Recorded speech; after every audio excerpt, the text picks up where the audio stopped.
Thanks, everyone. I'm going to go ahead and call us to order. Welcome to everyone who is joining us both in person and online for this Election Matters 2026 panel, the battle over mid-decade redistricting. My name is Rob Yablon. I'm a professor here at UW Law School. Together with Professor Miriam Seifter, I co-direct the law school's State Democracy Research Initiative, which aims to foster research and dialogue on state-level democracy and public law in Wisconsin and around the country.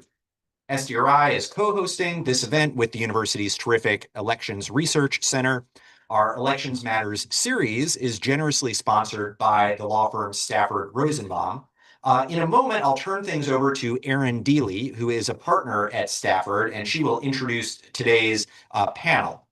Before that, though, let me just do some very quick initial housekeeping. First, this event is approved for 1.5 Wisconsin CLE credits by the Board of Bar Examiners.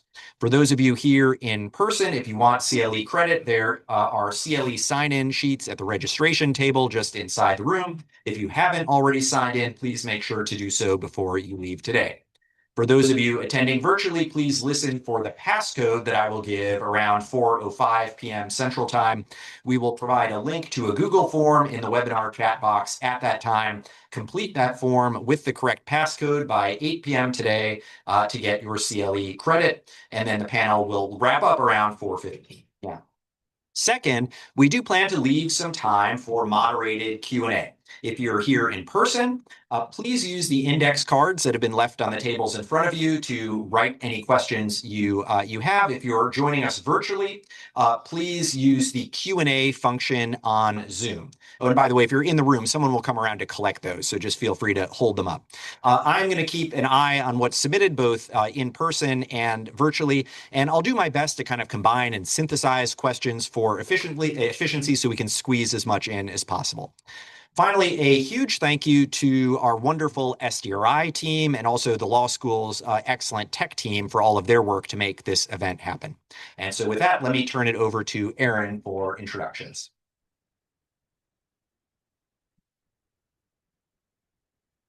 Hello.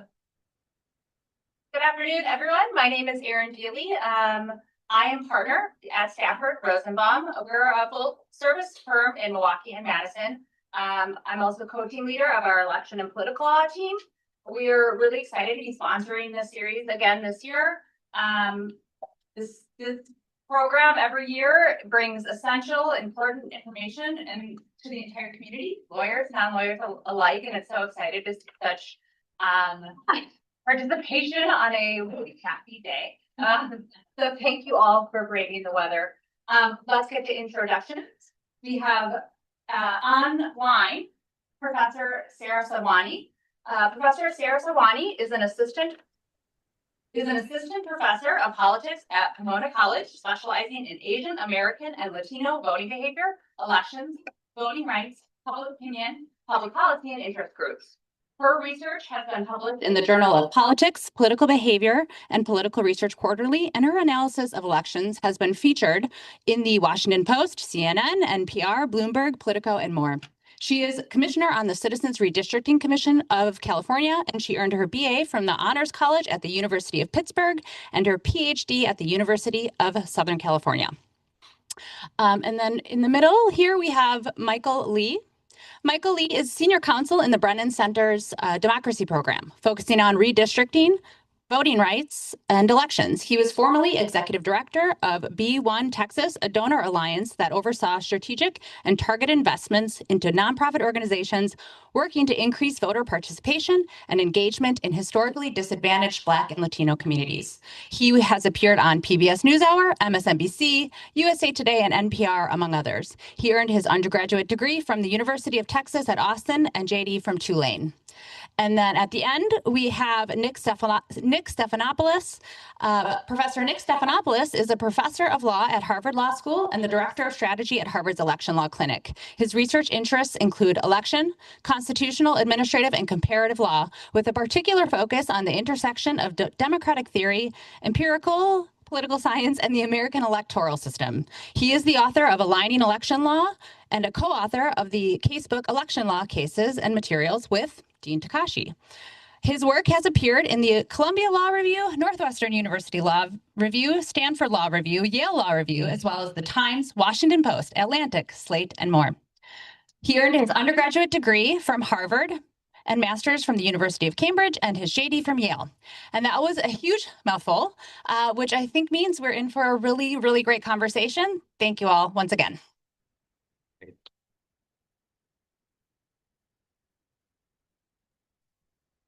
Erin, thanks so much to our panelists for joining us. So in terms of format, the plan is for me to spend about 5 minutes setting the stage, introducing our topic. And then after I lay that groundwork, I'm going to invite each panelist to dive deeper and offer opening remarks of about 6 to 8 minutes. After that, I have a couple of questions that I'll ask of the panelists, and then we'll open things up for full Q&A. So in terms of introduction, we expect to see electoral district lines redrawn every 10 years following the decennial federal census. Now, it's not unusual for redistricting fights, particularly courtroom fights, to persist well into the decade. Some of you will recall that here in Wisconsin, we had mid-decade federal court litigation in the 2010s over whether our state legislative maps were unlawfully gerrymandered. Similar federal partisan gerrymandering litigation played out in other states as well, until the U.S. Supreme Court shut the door in Rucho versus Common Cause, holding that partisan gerrymandering claims are simply not justiciable in federal court. In the 2020s, we've again seen rampant redistricting litigation. The majority of states have had at least one legal challenge to their congressional maps, their state legislative maps, or both. Although Rucho put an end to federal partisan gerrymandering litigation, it left the door open to state constitutional challenges to partisan gerrymandering, and several dozen such cases have been brought in state courts around the country. That includes litigation about Wisconsin's congressional map, which remains pending right now at the state trial level, and I think Nick in particular will have more to say about that. There have also been dozens of cases challenging maps around the country as racial gerrymanders, as violations of Section 2 of the Voting Rights Act, which is a federal statute that prevents map makers from diluting the voting strength of racial and ethnic minorities. I suspect that our panelists will have more to say about Section 2 and whether it is likely to survive a pending U.S. Supreme Court challenge.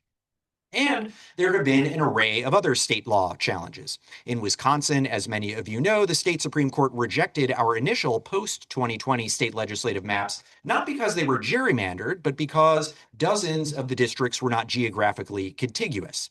Following that ruling, the legislature and the governor agreed on new maps for 2024, and those are the maps that will remain in place this fall. But beyond all of that litigation, which again is not something unique to the 2020s, we have seen something new and different in recent months. A spate of politically motivated mid-decade efforts to redraw congressional districts. This began last summer when President Trump pushed Texas, which already had a Republican-friendly map, to tweak its lines to try to gain 5 more Republican seats and help Republicans retain their razor-thin House majority this fall. Texas's decision to redistrict triggered a response from California. Because California has a nonpartisan redistricting process with an independent commission, this actually required the state to amend its constitution, which California voters did by a wide margin last November. And I think that's something that we'll hear more about from Sara in particular. Although both the Texas and California redraws certainly had partisan objectives, both maps were quickly challenged in federal court as racial gerrymanders, with the litigants arguing that the map makers improperly focused on the racial and ethnic compositions of several of the new districts they created. In Texas, a federal district court found that the state had in fact engaged in unlawful racial gerrymandering and put the new map on hold. But the U.S. Supreme Court then stepped in and stayed that decision, allowing Texas to use its new map, which it did just earlier this week in its primary elections.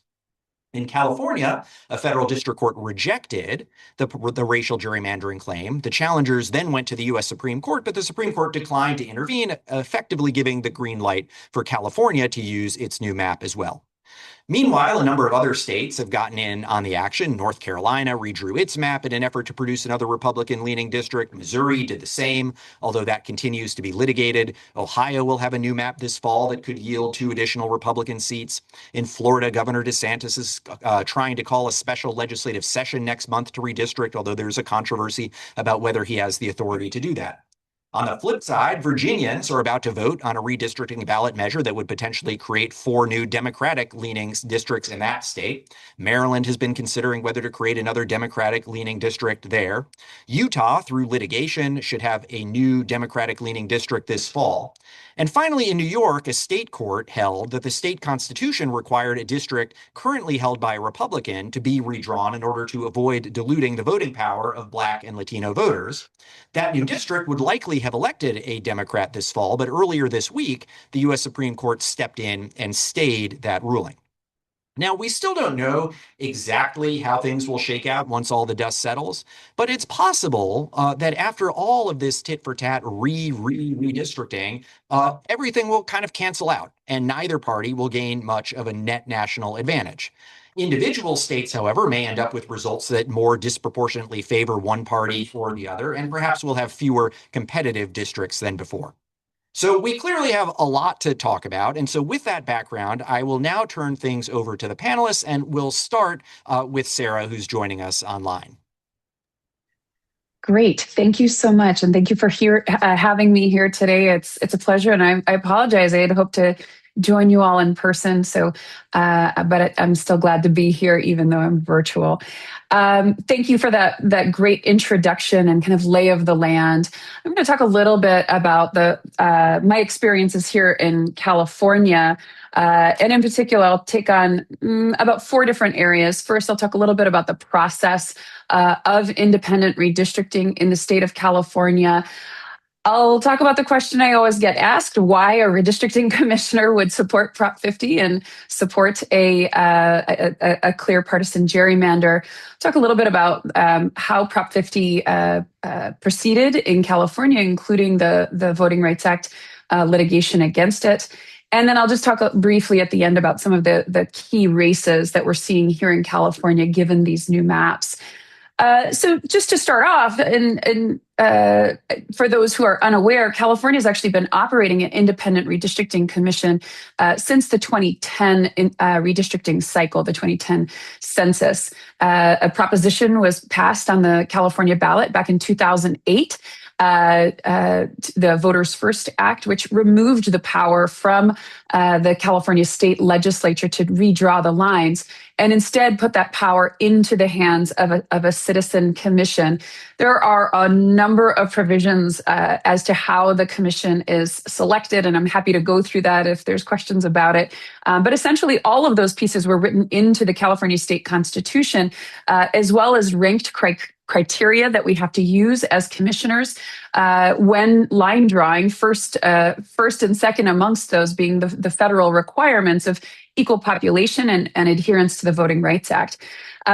When I was selected in 2020 to serve on the state's redistricting commission, it was, of course, a very unique and interesting time. It was the height of the COVID-19 pandemic, which meant that as commissioners, we were doing our work remotely. We didn't have the opportunity to meet in person.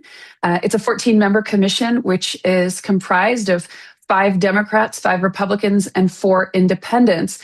And so you can imagine in that moment, it's also a presidential election year. Spirits were high. We didn't know whether or not to trust one another. It was very difficult to develop a sense of rapport working online in that way. But certainly over the course of that year and a half, we became very close as commissioners and ultimately worked to pass the maps unanimously. That's something you don't see very often in American politics today, to see a round of Democrats and Republicans actually working collaboratively and passing something unanimously. My position on the commission was, of course, as a commissioner, but also as a rotating chair of the commission, as well as the chair of our VRA compliance subcommittee. So myself and a Republican colleague ensured, hiring outside counsel to advise us on the Voting Rights Act, as well as ensuring our analysis. When we're thinking about the VRA, oftentimes we think about this as a post-map activity. When there is a problem, when communities see that their vote has been diluted, a lawsuit entails.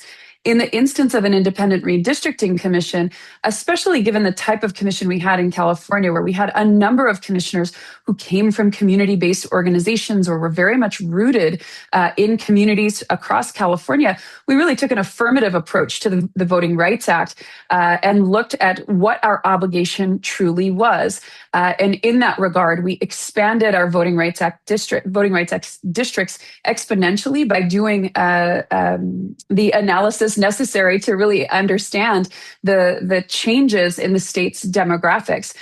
California, as you might be aware, has a very large Latino population. Nearly 40% of California's population is Latino.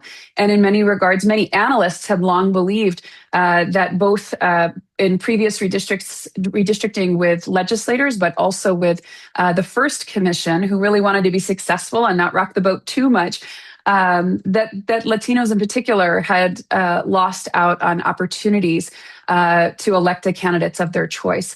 I think one of the pieces for myself, many people didn't know, I had just finished my political science program, my PhD in political science. None of my publications were out from my dissertation. And so after I had been selected to the commission, many of them started to come out. And what people came to realize, though it had always been public knowledge, was that as a part of my dissertation, I had been conducting ecological inference up and down the state of California, particularly looking at the voting behavior of Latino and Asian Americans throughout the state. So that was something I took with a whole lot of seriousness when I was selected to serve on the commission.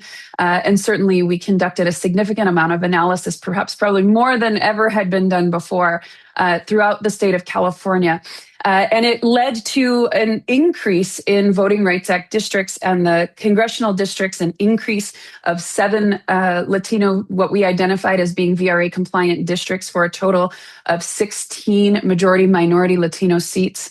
And in the state assembly, an increase of 5 additional VRA designated seats for a total of 22. There were also 2 Asian American Assembly majority minority seats. And I say all of that because as we move towards Prop 50, I did come out in support of it actually very early on actually prior to the announcement of Prop 50. It was reported that I had said that there would be, if it was done in such a way that the voters of California had a say, that I could get behind it and approve of it because of the actions of the state of Texas. Prop 50, when it was first introduced, and I was there a part of the introduction of the proposition, was polling under 50%. And as was laid out in the opening comments, it ultimately passed overwhelmingly of California voters weighing in Position 50. What it did was indeed a partisan gerrymander, and it specifically gerrymandered 5 seats that had been held by Republicans previously. And I should note, it also solidified districts that were highly competitive. One of the pieces that I think were the Independent Redistricting Commission is the fact that prior to Prop 50, California had some of the most competitive seats in the nation. And it's certainly sad to see that has gone away. Ideally, we would have competitive seats all over the country, but as we are very well aware, that is not the case anymore and definitely slipping through our fingers. After Prop 50 was passed, and I'm sure that Nick and Michael will talk a little bit more about the cases themselves, but it was a lawsuit brought on VRA charges of thinking about the Voting Rights Act, in part because the map maker who drew the new map had made a lot of comments about having a keen eye towards Latino districts. Ultimately, that lawsuit was thrown out by by federal courts finding no evidence of race consciousness. And I would have to believe in part because the current maps in many ways maintained the districts that we had already drawn by the commission. I think previously it was stated that typically redistricting litigation goes well into the middle of the decade and beyond sometimes. Notably in California, the largest state in the nation with 52 congressional seats, our redistricting commission had 0 lawsuits against us. In fact, the only one lawsuit that was brought against the commission was prior to the adoption of our maps, trying to stop us from moving that forward. That lawsuit was actually brought by the former head of the California Republican Party, Harmeet Dillon, who is also serving as the head of the Civil Rights Division of the Department of Justice, who was also a part of this lawsuit. So twice she has tried to sue the maps in California, and twice has been denied. What's on looking ahead for California, those 5 seats that were redrawn, certainly there are still competitive seats amongst them. While they favor Democrats are going to have to do their work to really go out and connect with voters if they want to win them. One up in the very top area of California, District 1, actually the congressman from there actually recently passed away, so it's technically an open seat at this point.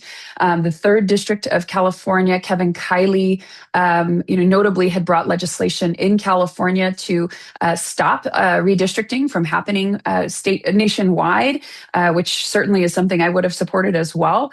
That district Kevin Kiley is interesting. He's actually running in a separate district in 2026 this year. In the Central Valley, David Valadeo's seat is actually now considered a toss-up. That had been a very competitive seat. That is also a Latino majority seat as well. Two Republicans were combined into one district, Young Kim and Ken Calvert. So they will be battling it out in certainly a Republican stronghold district. And finally, down in northern San Diego County, the seat held by Darrell Issa now leans towards the Democratic Party, though certainly that will continue to be a competitive race. I will stop there and hand it off to the others on the panel, but happy to be available for questions. Great. Thank you, Sara, for that. And I think, as I said, we're going to go to Nick next. Great. Thanks very much, Rob, and also SDRI and Stafford for organizing this panel. I've been coming to Madison for both academic and litigation purposes for more than a decade. And so it's always a pleasure to be here, even in the middle of a rainstorm. So I'm going to talk about some of the partisan dynamics of this cycle's spate of mid-decade redistricting. And then I'll also say a few words about some litigation over Wisconsin's current congressional map. So as Rob mentioned, we've seen an unprecedented number of states voluntarily redraw their congressional maps over the last year or so. 5 states, by my count, have done this so far: California, Missouri, North Carolina, Ohio, and Texas. We're also likely to see voluntary remaps in Florida and Virginia. And then depending on what happens in the Calais case that Michael will talk about potentially, we may see even more voluntary mid-decade redistricting all across the South. And if we don't see it before 2026, we'll certainly see it before 2028 if Calais is the maximal decision that some are anticipating. So first, I want to stress that this is all truly unprecedented. It may be the most discretionary mid-decade redistricting that we've ever seen. It's certainly the most that has occurred since the Gilded Age, since the late 19th century. So political scientist Eric Engstrom has a great book about redistricting in the 1870s, 1880s. It looked an awful lot like redistricting in 2025, 2026. Numerous states redrew their congressional maps between censuses. Ohio at one point redrew its congressional map for every single election for 4 or 5 elections in a row. so maybe even exceeding current records for mid-decade redistricting. But crucially, that kind of mid-decade activity stopped as of roughly the 1890s and basically didn't resume until the last year or so. Texas redrew its congressional district lines in the 2000s in a famous incident. But that was close to the only voluntary case of mid-decade congressional redistricting for many years. So we are in either completely uncharted territory now, or at least we're in a kind of world that we haven't seen since the Gilded Age more than a century ago. Now, second point is having now shattered this norm against mid-decade redistricting, it's highly unclear to me if there's any way to rebuild this norm. And that's because partisans on both sides have now seen that mid-decade redistricting offers them additional bites at the apple, ways to squeeze out more seats out of a given state. And so having glimpsed this potential, I don't think there's any voluntary going back. And so I think this is, quite unfortunate that a desirable norm that held for 100 years is now gone with no real prospect of reviving this norm. Now, that sounds pretty gloomy. On the other hand, and Rob also alluded to this, the aggregate effects of all of this mid-decade redistricting seem pretty minimal. So I'm involved with a website called planscore.org that I encourage you all to visit. PlanScore assesses the likely partisan performance of congressional and state legislative district maps around the country. And based on PlanScore's estimates, after all of the voluntary redrawing that's gone on, the US House as a whole is essentially perfectly balanced in partisan terms. It might be more perfectly balanced right now than it has been at any point over the last half century or so. Why is this the case? Well, we had quite a fair US House map in aggregate heading into the current round of mid-decade redrawing. And then the new gerrymanders that have been adopted around the country have largely offset one another. And so they've given us, in the aggregate, this nearly perfectly balanced US House map. So I do think at the aggregate level, which may be the most important level of analysis, we shouldn't be terribly alarmed over this mid-decade redistricting. Now, on the other hand, we also care about state-level consequences of redistricting. And these remaps do have some negative state-level effects. So representation in places like California or Texas is now really dramatically distorted by gerrymandering.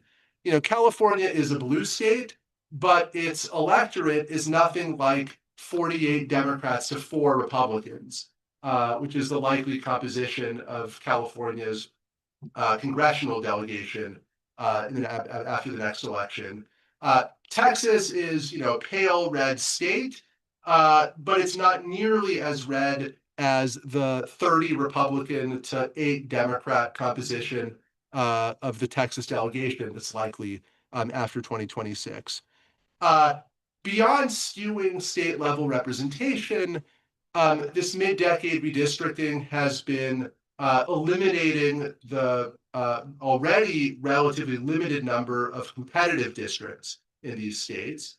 What's the easiest way to make a map more advantageous to your side? Get rid of competitive districts and turn them into safe districts for your side. And so I think we're likely to see a further decrease in competitiveness and thereby in accountability because of this mid-decade redrawing. And it's kind of a coincidence that mid-decade redrawing has basically canceled out this time around. There's no guarantee it will always cancel out. And the potential is there with this technique that it could substantially skew the overall balance of power in Washington instead of preserving a balanced U.S. House. And so for all of those reasons, I think we shouldn't be too complacent just because this particular bout of mid-decade redistricting doesn't seem to have caused big problems in the aggregate. Okay, so if mid-decade redistricting is a problem, what should we do about it? I think Sara mentioned that a California Republican congressman who's been affected by the California remap has proposed just banning mid-decade redistricting specifically. And that would be a sort of narrow surgical response to this exact problem. Now, the concern with that approach is that a mid-decade gerrymander is only ever so slightly more problematic than a beginning of decade gerrymander. So it'd be kind of odd to say that you can't gerrymander in 2024 or 2026, but you could gerrymander as aggressively as you want in 2022. That would be an odd state of affairs. And so I think the more compelling response to recent events is to try to prohibit gerrymandering across the board. And there were bills in front of Congress in 2021, 2022 that Michael and I both worked on that would have done exactly that. So the two conventional legislative methods for curbing gerrymandering are one, to transfer map-making authority from politicians to independent commissions, or two, to enact some kind of statutory limit on partisan gerrymandering, either by banning line drawing with the intent of benefiting one side, or by adopting a certain quantitative threshold on how much partisan bias is permissible in a district map. And the bills in 2021, 2022 adopted both of those strategies at different points. And so I think those bills are more a compelling template for reform, in my view, than only surgically restricting mid-decade redistricting. Okay, so I have more thoughts about the national scene, but let me, for just a couple minutes, talk about Wisconsin before I pass the baton to Michael.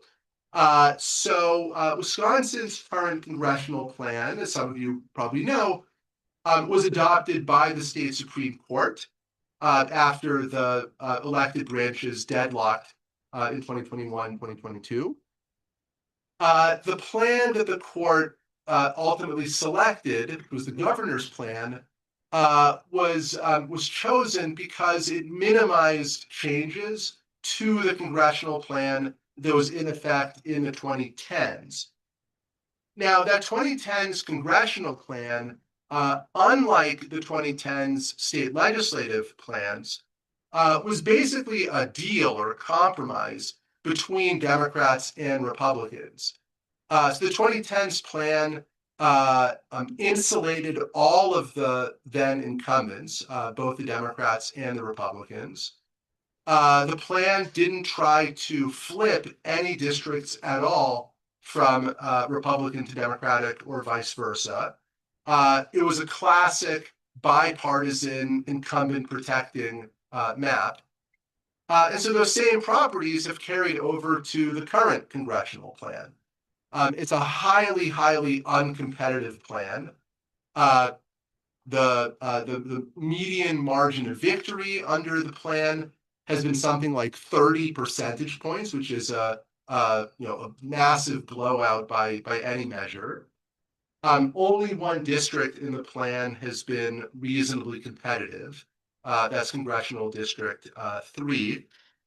And if you ask a computer to spit out thousands of maps for Wisconsin for you, virtually none of those computer-produced maps are ever as uncompetitive as the enacted congressional plan.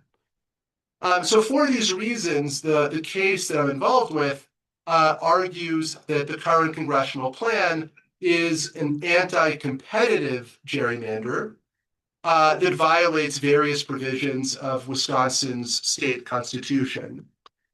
And so note that this is distinct from a partisan gerrymandering claim, right? The claim is not that the current plan is favoring Republicans or Democrats. The claim is that the current plan is improperly squeezing out competition from the electoral system as a whole. And that's a different argument than complaining about partisan advantage or disadvantage. In recent years, there have been a lot more partisan gerrymandering claims than anti-competitive gerrymandering claims, but there have been a few of the latter, and this Wisconsin case fits into that small but growing category. And procedurally, motions to dismiss are currently pending in the case. Assuming that the suit isn't dismissed, we'll head into discovery. And so there's no prospect of any relief in this case by 2026. This is on a longer time frame that, if the case is successful, may affect the 2028 election rather than the next election. And so that I'll subside, and I'll pass the floor to Michael. Great. Thank you for having me here, and glad to be part of this great panel. So I'm going to talk about another big piece of the story, which is the fight for fair representation for communities of color. And this is, of course, not something that is new. It's something that is longstanding and been going on for a great many years, but it is something that in a lot of ways is coming to a head. In coming weeks, the Supreme Court is expected to issue its opinion in a case called Louisiana versus Calais, which will decide whether key remaining provisions of the Voting Rights Act remain constitutional. And, you know, that depending on what it says, it could have a devastating impact for communities of color, especially in the South. And importantly, this fight comes at a time that the country really, in a lot of ways, is at a demographic tipping point. In every region of the country, except for the South and in the mountain states, the white population has started to fall in absolute numbers. Then that is to say, not as a percentage, but also just in raw numbers as the country ages.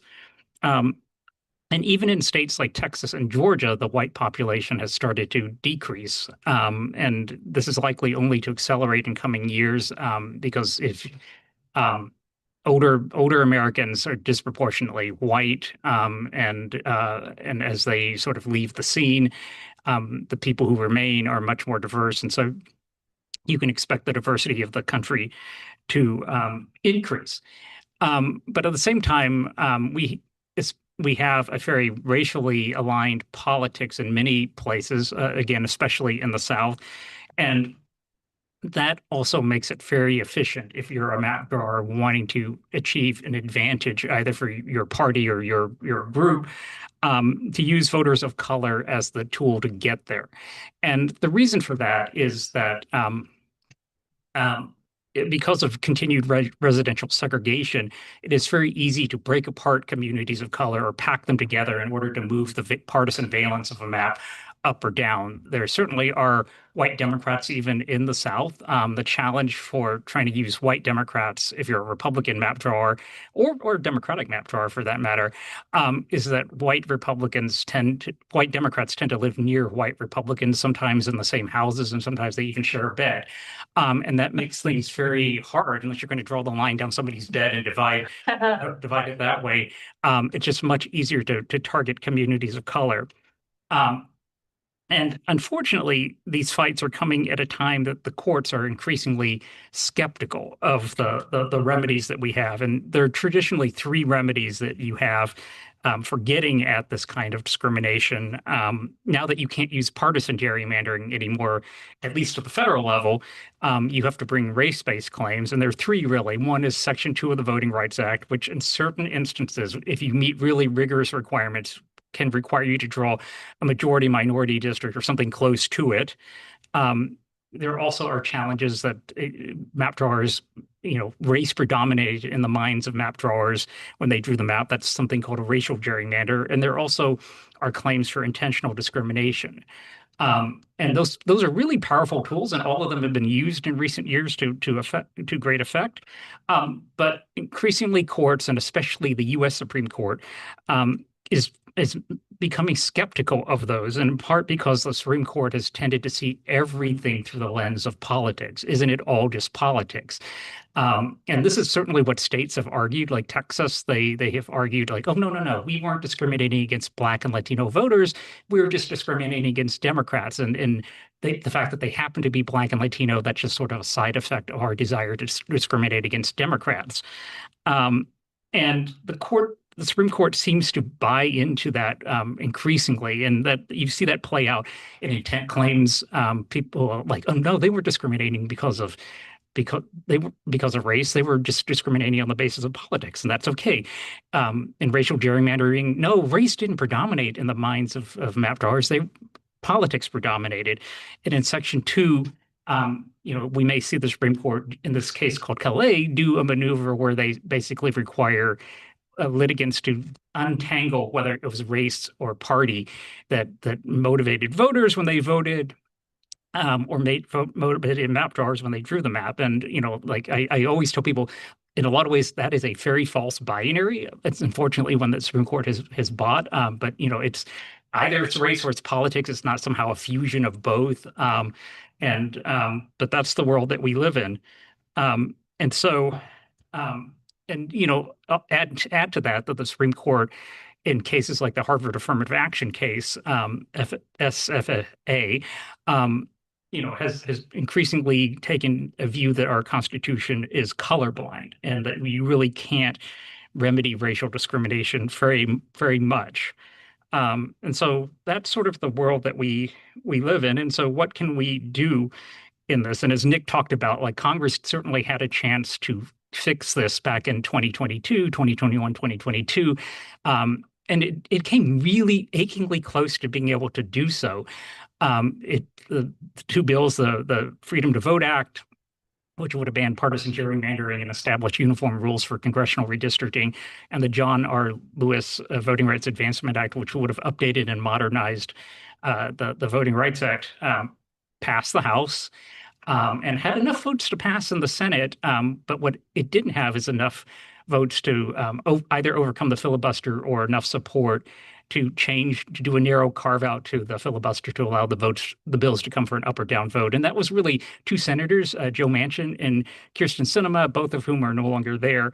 Of course, in this dysfunctional Congress, it doesn't seem likely that any of those things will happen in response to Calais or any of the other things that are going on. But you might be there sooner than you think. I will say, as we're at this moment, well, you know who I am.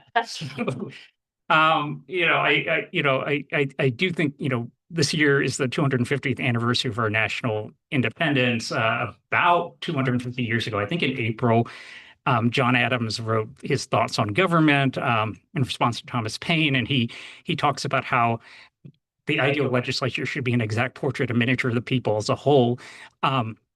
And that really is a pretty good statement of what we want out of sort of our representational systems. If your interests are at the table, you should also be at the table. And we have to think about how we do that, because right now across the country, we use a system by and large of single member districts, in the case of Congress, relatively large single member districts. And that may not quite be fitted for the country anymore as we go forward, in part because even for people of color, most people of color now, and this really surprises a lot of people when I tell them this, is that most people of color in the country's metro areas live in the suburbs, not in the cities anymore. And it's hard to draw these majority-minority districts sort of in the suburbs. A lot of sort of, the Section 2 framework was built, what Justice Brennan wrote, the test for this back in the 1980s. He was thinking back to the 1960s and the way that politics worked in the South in the 1960s. And in a lot of ways, it doesn't quite fit us anymore. So, this is an opportunity for us to think outside the box about whether there are different ways to achieve representation. And I know that there are efforts around the country to explore things like proportional representation. We at the Brennan Center have not endorsed that, but we think it's an important conversation to have, because in a lot of ways, it might solve a lot of these problems. And indeed, when it comes to partisan gerrymandering, it's very hard to gerrymander a proportional representation system. So I would just encourage people, as you think about this, to be willing to sort of explore things and think outside the box. So back over to Rob. Excellent. Well, thank you for those remarks. So if you are in the room, please do write those questions on your note cards, send them up. I've received a few questions online. If you're online, please feel free to keep those questions coming. While you're doing that, I will ask one, maybe two questions of the panelists. And the first question really invites you all to elaborate on some things you've already started talking about, which is reform. How have recent events shaped your thinking about it? Nick talked about how the most minimalist reform might just be to ban mid-decade redistricting. We could also try to take steps to limit partisan gerrymandering more generally through independent commissions or redistricting criteria.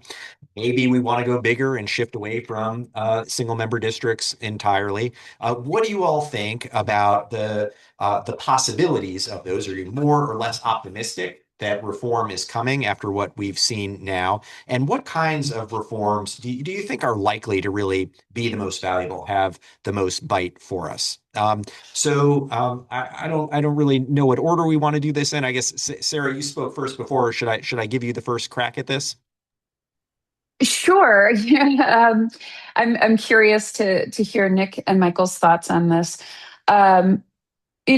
In California, we've been operating an independent redistricting commission to overwhelming success for 2 redistricting cycles now. It is my hope, and certainly the 2 pieces of legislation that we had hoped were moving forward back in 2021, 2022, are already written. They are absolutely there and available, ready to go whenever that moment arrives. But getting to that place, to that condition in which it's something that is actually passable and a president that will sign it. I don't know that we're there at this moment in time, but I think Nick had opened talking a little bit about the Gilded Age and the extreme redistricting that had occurred during that time period. But the period that followed the Gilded Age was the Progressive Era. And during that time period, we saw a host of good governance reforms, changes in primary elections, nonpartisan elections, various positions that moving to be voted on, removing party machines from the typical local politics play. It's possible that we are on the verge of such a moment. And I think when I participate and hear about the conversations about much larger reforms, whether that be about proportional representation or otherwise, it does certainly give me hope, because I think what I think most Californians felt in voting for Prop 50 was more so a referendum on the president as opposed to a referendum on independent redistricting. We had just passed an independent redistricting commission for the city of Los Angeles. Commissions are being used more and more throughout the local process. So I think, to me, a very minimal reform is to use independent redistricting in all 50 states to level the playing field across the nation, creates the conditions in which we can have more competitive elections in which voters can compete and truly choose the best candidate to represent their communities. And I think that it would be a place that I hope that we can get.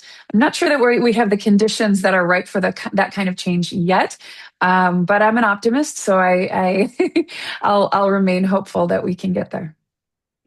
I will say, I think one of the takeaways for me, at least, of the last few years is that we have another problem in all of this, which is that the courts are not serving as honest brokers in the way that you would need. And as you think about reforms, you have to think about, okay, well, you can enact many great reforms, and the court's going to find ways to sort of undercut those. And you've seen the courts do this with the Voting Rights Act. You've seen the courts do it in any number of other ways. But I think, as you think about reforms, and all of these things are great, you do need to think about how you bulletproof it against courts themselves being sort of fairly partisan actors. I think that's important to do. Great. I'll say a couple of things. So I think that the last couple of years, I think have affected my thinking about reform in two ways. One is that it's now, I think, really clear to people that the U.S. House of Representatives is a single body. It's not, 50 separate congressional delegations. And so when we think about fairness for the U.S. House, we need to think about that issue at the national level. We can't rely on sort of scattered centrifugal state level reforms because those aren't uniform and they create the possibility of gamesmanship, of unilateral disarmament. If we're going to fix the U.S. House, we have to do it, in one fell swoop at the national level. And notably, that's what every other democracy with single member districts has done to curb gerrymandering. The way that Britain and Canada and Australia got rid of gerrymandering was not through provinces reforming or states reforming or Wales reforming. It was the national parliament adopting big bang reform that just took away line drawing power for good from politicians and gave it to commissions. And so I think there's really no support for the idea that you can fix a national legislative problem with regional reforms. The second point is that the Supreme Court is hurtling toward a holding that race-conscious redistricting is usually, maybe always, unconstitutional. Calais might not be that case, but that seems to be the court's trajectory. And so I think we need to start thinking about modes of representation that will be effective, but also legally safe in a post-Calais world where there's either no Voting Rights Act or there's extreme suspicion of race-conscious redistricting measures. And so proportional representation has the huge advantage that it provides equal or greater levels of minority representation through completely race-neutral means, right? There's no carving race-conscious districts. You just adopt PR, and if voters are polarized along racial lines, the system will inherently produce proportional representation for minority voters. So I think PR has a really big selling point in a post-Calais world because of its race-neutral nature. Now, for a lot of Americans, PR seems like a bridge too far because we're so wedded to single-member districts. And so one other idea I would float would be thinking about lawsuits and remedies for vote dilution on nonpartisan and non-racial grounds. So since you can't directly make race relevant, potentially in a post-Calais world, you can imagine lawsuits for packing and cracking urban voters, or packing and cracking the poor, or less educated voters. There are lots of axes that are distinct from race, that are meaningful political cleavages. And if we enabled lawsuits along those grounds, we might get a good deal of the benefit of the Voting Rights Act, but again, through race-neutral means, and without abandoning single-member districts if people are completely wedded to those districts. So I'll float that as another possibility for reform. And I just add, I agree with Nick on the importance of a national solution, and for one big reason, which is called the South, right? It really, the South, of course, has a lot of racial discrimination, a lot of sort of the problems in representation, particularly for communities of color, come out of the South. But really, it's also the South that sort of is driving this mid-decade redistricting. And it was the South that drove the mid-decade redistricting in the Gilded Age, right? Because the South back then was a solid bloc for Democrats And that kept the House really, really close. And so you needed every advantage you could get, and doing mid-decade redistricting allowed you to do that. The South now is mostly a solid block for Republicans. And that also keeps the House really, really, really close. And that sort of like it sort of motivates the mid-decade redistricting, because if without the South as part of the country, you have a Democratic House, you have a Democratic Senate. Kamala Harris wins the Electoral College handily, even while losing the blue wall states in Arizona and Nevada. And it's really a very different sort of country. And so you really have two countries joined together. And because the South is a solid block, it sort of keeps everything close and motivates that. So fixing gerrymandering, I think, is important. You fix the South, and the reality is that the South has changed many times in its history, but rarely without a federal assist. And this is likely going to be one of those times as well. All right, thank you. So I now have an abundance of questions that have been submitted, both in the room and online. Let me ask a question that combines the question that I was going to ask you with a couple of questions that I've been asked, and it kind of builds on something that Michael said a couple of minutes ago. You know, you have some skepticism of how the U.S. Supreme Court in particular has been handling redistricting cases. And I would just be interested in hearing a little bit more about the role of the courts. To what extent do we want to have to rely on courts to have a check on partisan or say race-based gerrymandering? You know, do you have more thoughts on how the Supreme Court has handled the most recent redistricting cases it got, the Texas case, the California case, the New York case that it just issued a stay in last week? You know, and how does the performance of the U.S. Supreme Court compare to state courts? There are some state courts that are putting a check on partisan gerrymandering. Sometimes that's generating a backlash. One of the questions that we got online noted that the Utah Supreme Court has played an important role in trying to allow there to be one Democratic-leaning district in Utah. There aren't any now, but now the response to that from the Utah legislature has been to try to pack the court and reduce that court's authority. And so what is the proper role of state when you're dealing with this national problem? That was a bunch of questions, I realize. Touch on a couple elements of those. I'll say that when it comes to curbing redistricting abuses in general, courts are not my preferred institution. I would rather have institutional reform and other kinds of reform that don't require us to rely on judicial intervention. So one nice finding is that states that use independent commissions have a lot less litigation, virtually no successful litigation against their district plans. And that's because once you take self-interested politicians out of the equation, you lose the whole impetus for redistricting wrongdoing, right? A properly designed commission is not going to engage in partisan or bipartisan gerrymandering. It's not going to engage in racial gerrymandering or racial vote dilution. And so all of those claims will fail if directed at a map produced by a decent commission. So I would rather just sideline courts by having a better redistricting process in the first place. Second point is, if you have a flawed process, and so you're getting maps that are gerrymanders of one kind or another, I'm sort of an old-fashioned Caroline Products, John Hart Ely political process theory fan.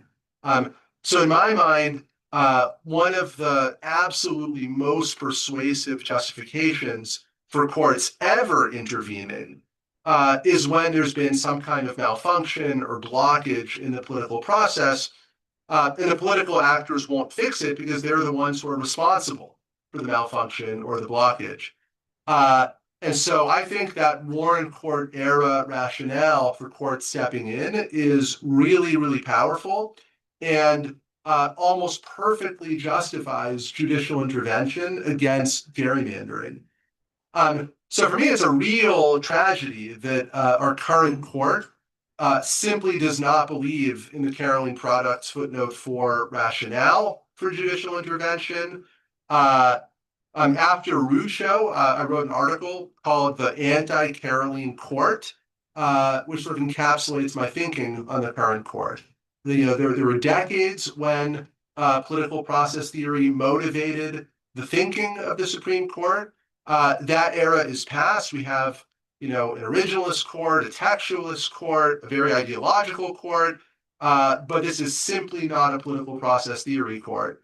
So, to my real regret, the current federal judiciary just shows no interest in what I think is the best and most compelling theory of judicial intervention in this area. I would, in general, if you can, stay away from courts, especially the federal courts right now. I do think a crucial part of democracy reform also probably involves court reform, term limits or other things that people have talked about. But right now, the courts, the federal courts, in particular the Supreme Court, do not play a helpful pro-democracy role. And in fact, they're very polarized and almost predictable, right? And in terms of what happens. And so I would stay away from that. I think state courts are a different thing, but it really varies from place to place. Sara, did you want to add anything on that? No, I'm in agreement with both of the lawyers in the room. All right. Well, let me ask a much more discrete question. You've talked about how at the national level, we may not really have a partisan asymmetry that emerges from this, but we may have a decrease in competition.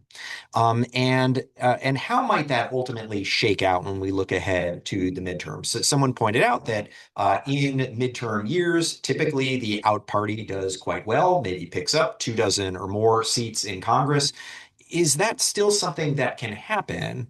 Or when you have gerrymandering to the extent that we have, do you just have so many safe seats that the margin, the number of seats that can shift one direction or the other is just smaller than it's been in the past? Does anyone have a sense of that? Well, I think it depends on what you think the 2026 election looks like, right? I mean, like it could be an extraordinary tsunami type wave that could produce more, something that looks normal and healthy, right? Lots of seats shifting. But of course, like we shouldn't depend on needing a tsunami wave in order to affect change. Like the whole purpose of having elections every 2 years to the founding generation was, well, as the mood of the people changes, so should the composition of the House. And that was the idea. And, it doesn't sort of happen under normal circumstances. Remains to be seen what 2026 looks like, because there are lots of like moving dynamics, the war, lots of other things sort of going on that could affect that and could produce tsunami type circumstances. And in fact, like there are places like Texas where some of the gerrymanders could end up being dummy manders. Like, Republicans may not pick up all of the seats that they thought they were going to pick up, in part because, they, the essence of doing this is like you draw like districts that are a little bit closer, but they could easily get swamped. So, Anyone else want to weigh in on that one? Yeah, I mean, I'll just add, I mean, when we're comparing this to 2018 and the blue wave that came, especially for districts in California, the ones that flipped were highly, highly competitive races. So admittedly, there could be some sort of seawall, if you will, right, that protects against such a wave as we might know or think about it. And on balance, that is a challenge for voters in the long run. I think that was a part of your question as well, because I think it was Nick that pointed out, this can leave a lot of voters with a bad taste of feeling like they lack representation in their state.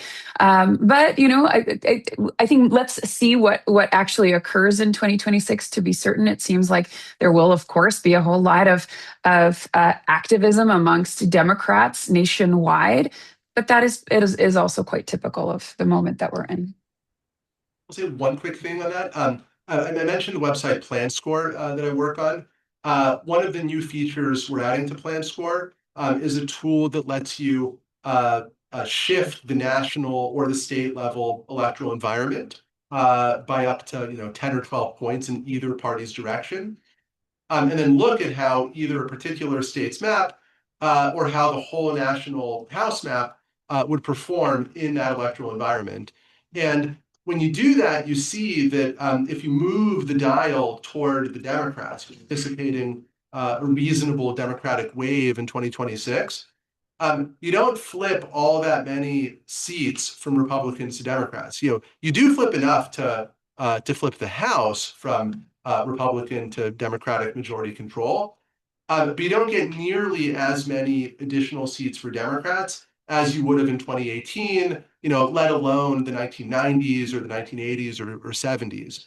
And so that's just because we have substantially fewer competitive districts today. We don't have zero competitive districts. And so, some change in the national environment is enough to produce a modest change in the composition of the House, but it's not enough to produce the swings of 30, 40, 50 seats that we've seen in earlier decades.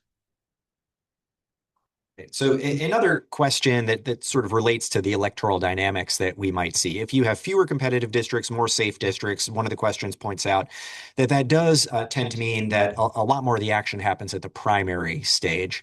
And so, what have you seen? What do you expect to see in terms of where electoral competition is taking place? And are we likely to see more intra-party divisions and more high stakes battles, between Republicans or between Democrats than we are actually, come November between the parties? Well, I think you already saw that in Texas this week. Dan Crenshaw, I think I would call the first victim of the mid-decade redistricting. He is a Republican congressman from a fairly conservative suburban district.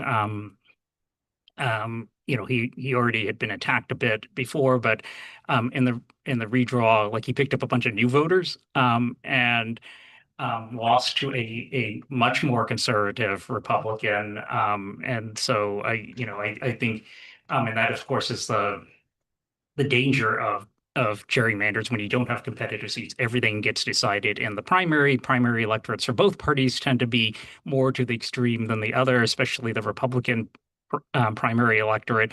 And so, and there's no sort of real check in the general election. So, yeah.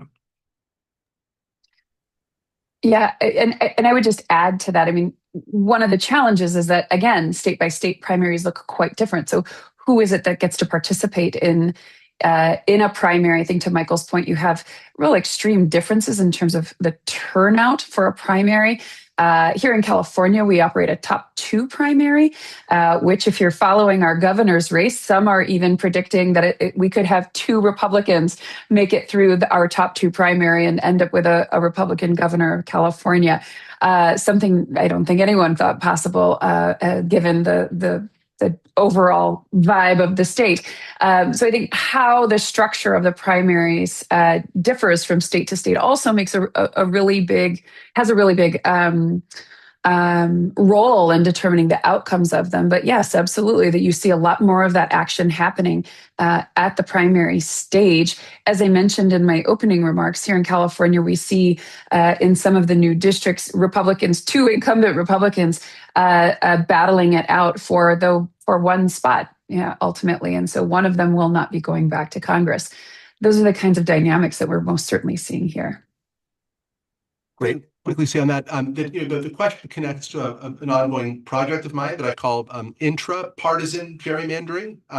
So by that term, I mean when a faction within a given party tries to use redistricting to disadvantage another faction within the same party. So think of Tea Party Republicans trying to disadvantage moderate Republicans, or machine Democrats in Chicago trying to disadvantage reform Democrats in Chicago. So one point about intra-partisan gerrymandering is that it takes place almost exclusively in very safe areas, because the last thing a party wants to do is lose seats to the other party in an effort to gain seats for one intra-party faction at the expense of another intra-party faction. So if we see fewer competitive districts, fewer competitive jurisdictions in general, we may expect to see more intra-partisan gerrymandering.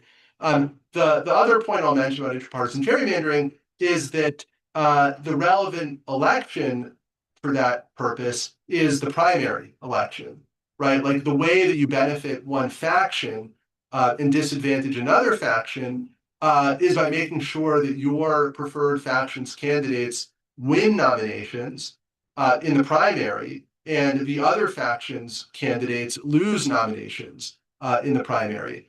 So when we talk about redistricting, we almost always focus on drawing district lines with an eye toward how they'll perform in the general election. But one thing that this intrapartisan gerrymandering project has made me think a lot more about is redistricting with an eye toward what happens in the primary election. And it kind of complexifies the process of redistricting. It's hard enough to draw district lines, but imagine doing so if you want to have certain outcomes in the primary, then followed by certain other outcomes in the general election. It turns redistricting into kind of like a two-stage project rather than a one-stage project. Great. So I will try to sneak in one or two more questions, but before I do that, let me do my CLE duties. So for those of you who are attending virtually, if you wish to receive CLE credit, I will now give the passcode. Today's passcode is district. Again, today's passcode is district. That's DISTRICT. Case does not matter, and you should be able to access the form in the webinar. Plural, right? No, it's just singular. Okay. Just singular. Please don't confuse things. Okay, so I will ask this since we are in Wisconsin. Maybe this isn't a totally fair question since none of you are from Wisconsin, but you may or may not have seen that we have had some redistricting news in the state this week. The governor has made a proposal to amend the state constitution to try to do something about partisan gerrymandering. And the approach that he has proposed, and he's going to try to call a special session of the legislature to implement his proposal. It adds just 17 words to the state constitution in the section that addresses state legislative districting. It would say, quote, districts shall not provide a disproportionate advantage or disadvantage to any political party. Partisan gerrymandering is prohibited. Okay. And so do you have any initial reactions to the likely value of that kind of approach, whether that is a worthwhile sort of change to make, what the implications of that might be? I will just point out that there actually does seem to be some ambiguity about whether this change would apply just to state legislative districting or also to congressional districting. Right? There is that sentence that flatly says partisan gerrymandering is prohibited, but it is located in the section of the Constitution that addresses state legislative districting specifically. So any, again, this may be off the cuff, but any reactions to that proposal? I mean, I think it's a worthwhile approach. I mean, I think it potentially gets you a lot of the way there. Of course, a lot will depend on having courts that will enforce it. And I think a critical question is whether you want to put a little bit more definition around some of this stuff. A few more than 17 words just to sort of make sure that courts understand what it is that they're doing.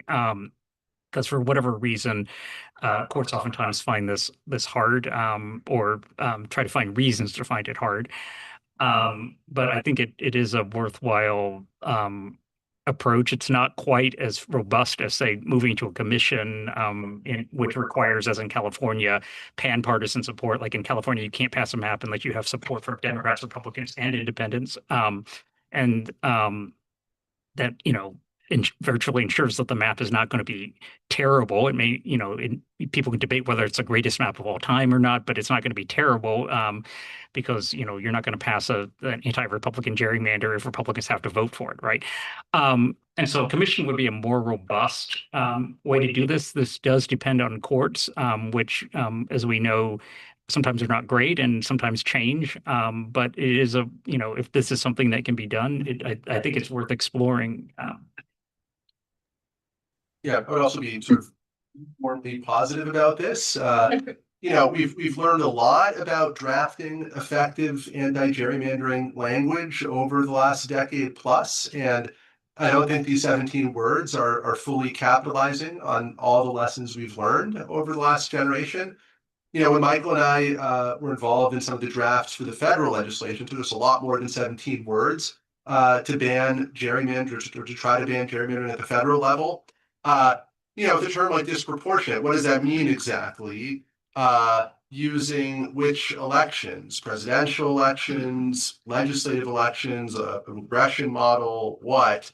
How much disproportionality are you allowed to have? What if there's a supposedly benign explanation for disproportionality, like political geography or incumbents performing well? There are millions sort of subsidiary questions that language could and should potentially try to address. And so I don't think this would be a sort of model of how to curb gerrymandering. Same time, with a sympathetic court, it might be all you need. So it's far better than nothing. But I would have lots of advice to give that would go beyond just those 17 words. Yeah, but as I always tell people, like if you have a teenager who's failing in school and you can get them up to like a B minus or a B, you take that. It's maybe not an A plus, but like getting half the way there is better than being stuck at an F. So, but again, a lot does depend on the courts. I will say I applaud Governor Evers for his consistency on raising this issue through thick and thin, good times and bad times. He's not sort of changed on this, and so I do applaud him for his leadership on this. And Sara, can we give you the last word? Yeah, I'll just add. I mean, I agree. I mean, great first step, but there's definitely more that can be done. Here in California, it is written into our constitution. Our commission cannot consider incumbency. We cannot look at where a current incumbent lives. We also cannot use partisan data, including voter registration. So we only base our lines on census data. We don't look at past elections. We're not looking at registration. None of those things are even taken into account. And I think those are better ways of getting to removal of partisan gerrymandering than just simply stating it, at least giving those who are in charge of drawing those lines something more specific and concrete. Okay, excellent. Well, thank you again so much to our panelists for this really fascinating conversation. And thanks to all of you for coming again on a dreary afternoon. I think that for those of you who are here in the room, we do have some refreshments if you want to stick around and chat with the panelists. For those online, no refreshments for you. Maybe next time. All right. Thank you again.